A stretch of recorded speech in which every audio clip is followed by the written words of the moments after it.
अस्सलाम वालेकुम क्लास 9 आज हम एक्सरसाइज नंबर 5.3 5.4 रिव्यू एक्सरसाइज की रिवीजन करेंगे। तो उसके लिए जितने भी शार्ट सिलेबस में क्वेश्चन है वो मैंने लिख लिए। इसमें बेटा 5.3 क्वेश्चन नंबर 1 है use remainder theorem to find the reminder.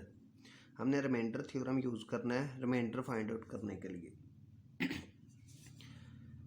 तो बेटा रिमाइंडर थ्योरम क्या होता है, इसमें हमने देखना कि हमारे पास ये एक बड़ी पोलिनोमियल गिवन है और एक छोटी पोलिनोमियल गिवन है। हमने बड़ी पोलिनोमियल को पी एक्स के इक्वल रख लेना है, हमने लेट कर दिया P X equal to this. और छोटी पोलिनोमियल है जो इसको ज़ीरो के इक्वल रख लेना है, और यहाँ से -2 है इक्वल के दूसरी तरफ आएगा तो 2, यानी कि छोटी पोलिनोमियल से एक्स की वैल्यू फाइंड आउट कर लेनी है।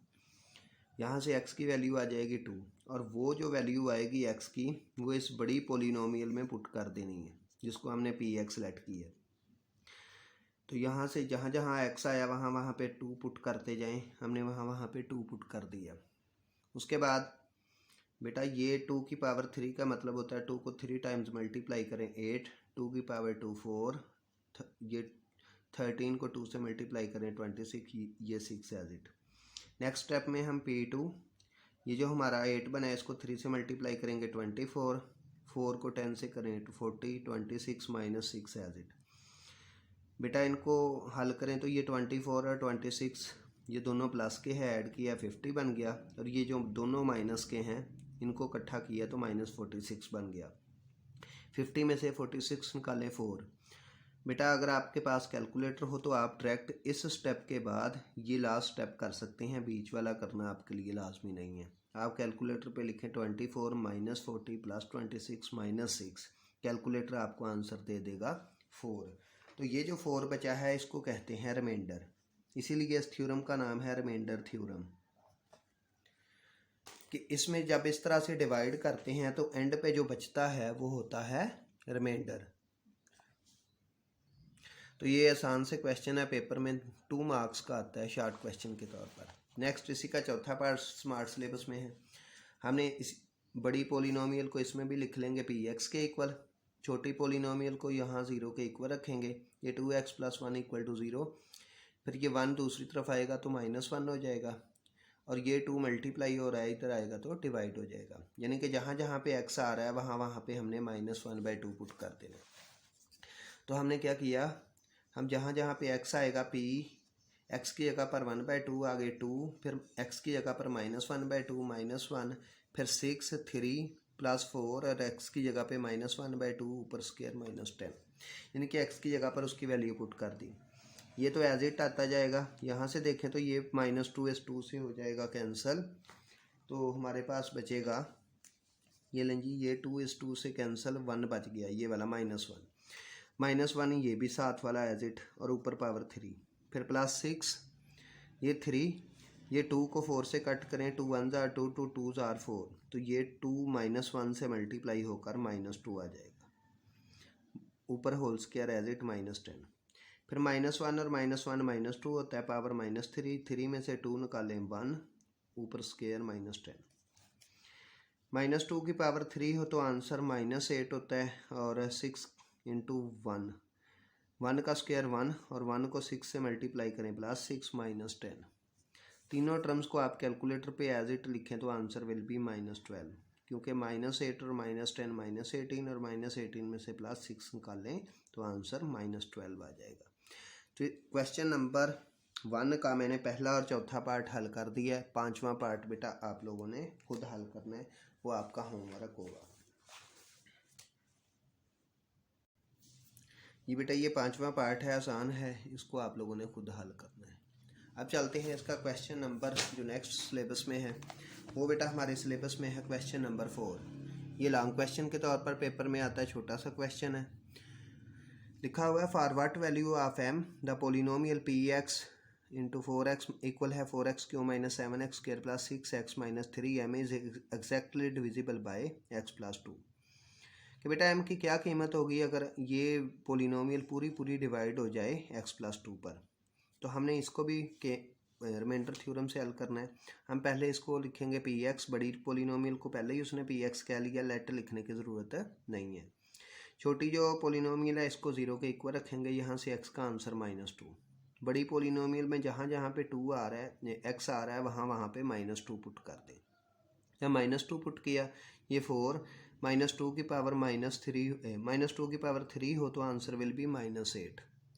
7 -2 की पावर 2 हो तो आंसर प्लस।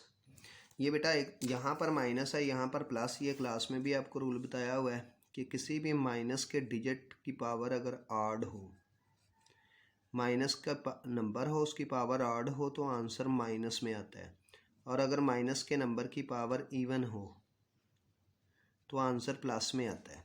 यहाँ पर माइनस के नंबर की पावर ऑड है तो आंसर माइनस में आएगा, और यहाँ माइनस के नंबर की पावर इवन है तो आंसर प्लस में आएगा। ये रूल बेटा आपको क्लास में भी बताया हुआ है, फिर ज़रा रिवाइज कर लें। तो यहाँ पर ये 4 है, ये 6 × 2 -12 और -3 है। उसके बाद फिर 4 को -8 से मल्टीप्लाई कर दिया, 7 को 4 से कर दिया, ये प्लस माइनस माइनस माइनस बाहर आ जाएगा और -3 है।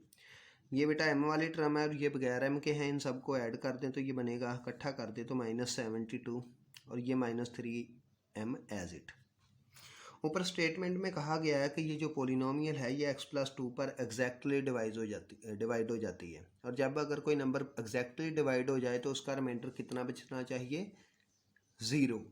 तो यहाँ पर तो हमारे पास ये रिमाइंडर बचा है, तो हम फिर लिखेंगे it is given polynomial is exactly divisible, क्योंकि ये बताया गया है कि पोलिनोमियल एग्जैक्टली डिवाइड हो जाती है। सो r = 0, कि r को इक्वल 0 होना चाहिए, लेकिन ये 0 नहीं है। तो हम क्या करेंगे, हम अपने बचे हुए रिमाइंडर को 0 के इक्वल रख लेंगे। इसको 0 के इक्वल रखा तो फिर बेटा यहाँ से 72 दूसरी तरफ आएगा तो प्लस हो जाएगा, 3 इधर मल्टीप्लाई हो रहा है, दूसरी तरफ जाकर डिवाइड हो जाएगा। तो 3 1s are 3, 3 24s are 72। ये माइनस ऊपर 24 के साथ लग जाएगा, तो m का आंसर आ जाएगा -24। अब बेटा चेक करने के लिए, क्वेश्चन तो आपका ख़त्म हो चुका है। अब इसका क्या मतलब था? इसका मतलब है कि अगर आप m की जगह पर 24 पुट कर दें, फिर आप देखेंगे कि इसका रिमाइंडर 0 बचेगा। आप यहाँ पर पुट करके भी देख लें, m की जगह पर 24 होता तो 24 3 से मल्टीप्लाई होगा 72, तो -24 पुट करें तो माइनस और माइनस प्लस, ये +72 और ये -72, आंसर 0 आ जाना है। तो हमारा क्वेश्चन है ये यहाँ तक 4 नंबर का पेपर में आता है। नेक्स्ट क्वेश्चन चलते हैं, क्वेश्चन नंबर 5। ये भी लॉन्ग क्वेश्चन है, पेपर में आए। डिटरमाइन द वैल्यू ऑफ के की वैल्यू मालूम करें if px and qx leaves the same remainder when divided by x - 3। बेटा ये px पोलिनोमियल और qx पोलिनोमियल ये एक जैसा रिमाइंडर छोड़ती हैं जब इसको x - 3 पे डिवाइड किया जाए। तो थोड़ा सा डबल क्वेश्चन है, हमने बारी बारी छोटी पोलिनोमियल से वैल्यू निकालनी है और एक दफ़ा px में पुट करनी है, एक दफ़ा qx में। तो सबसे पहले px ये लिख लिया, ये x - 3 को 0 के इक्वल रखा, यहाँ से x का आंसर 3, फिर जहाँ जहाँ पे x आएगा px में वहाँ पर 3 पुट कर दें। वहाँ पे पुट किया तो ये 3 की पावर 3 27 के बाद में लिख लिया, 3 की पावर 2 9, 3 3s are 9 -4, ये 27 के 4 को 9 से मल्टीप्लाई किया 36, और ये 9 में से 4 5 आ जाएगा। फिर बेटा इन दोनों को ऐड कर दें, 36 और 5 को 41, 27 + 41, इसको कह लेंगे R1, यानी कि पहली पोलिनोमियल का रिमाइंडर। अब दोबारा QX लिखें। बेटा उसने कहा दोनों दफ़ा x - 3 पे डिवाइड करना है, तो इस दफ़ा भी हम x लिखेंगे पुट x = 3, क्योंकि ये जो हमने 0 के इक्वल रखा इसी को हम यहाँ पर भी यूज़ करेंगे। पुट x = 3 and 3, दोनों को x - 3 पे ही डिवाइड किया था उसने, तो यहाँ से x का आंसर 3, यहाँ से भी 3 आएगा। फिर तो QX पे हमने जहाँ जहाँ पे x आया वहाँ वहाँ पे 3 पुट कर दिया। ये 3 की पावर 3 27, 4 की पावर 3 12 प्लस k, 27 प्लस का -12 का, तो यहाँ से 15 प्लस k, ये R2 है। R1 को अब उसने स्टेटमेंट में कहा था लीव द सेम रिमाइंडर। अगर हम इस पोलिनोमियल को px और qx को डिवाइड करें x - 3 पे तो एक जैसा रिमाइंडर बचता है, लेकिन यहाँ पे रिमाइंडर एक दूसरे से डिफरेंट नज़र आ रहे हैं। तो हम क्या करेंगे, हम खुद रख लेंगे 9 R1 इक्वल टू R2 कि जो हमारा रिमाइंडर R1 बचा है इसको R2 के इक्वल रखेंगे, क्योंकि उसने कहा था एक जैसे रिमाइंडर है। बेशक हमें एक जैसे नज़र नहीं आ रहे, हम इसको एक जैसा समझेंगे। बेटा फिर क्या करें, यहाँ से एक जैसे रिमाइंडर रख दिए तो फिर एक के वाली टर्म एक तरफ कर लें और बगैर के दूसरी तरफ। 27 के ये के इस तरफ आएगा तो माइनस के, ये 41 इक्वल के दूसरी तरफ जाएगा तो -41। 27 के में से एक के निकालें 26 के, 15 - 41 -26। इधर 26 मल्टीप्लाई हो रहा है, इधर आके डिवाइड हो जाएगा। 26 को 26 से कट करें तो आंसर विल बी -1। तो ये बेटा के का आंसर आ गया। ये भी 4 नंबर का क्वेश्चन पेपर में आता है। इसके साथ ही आपकी 5.3 कंप्लीट हो गई।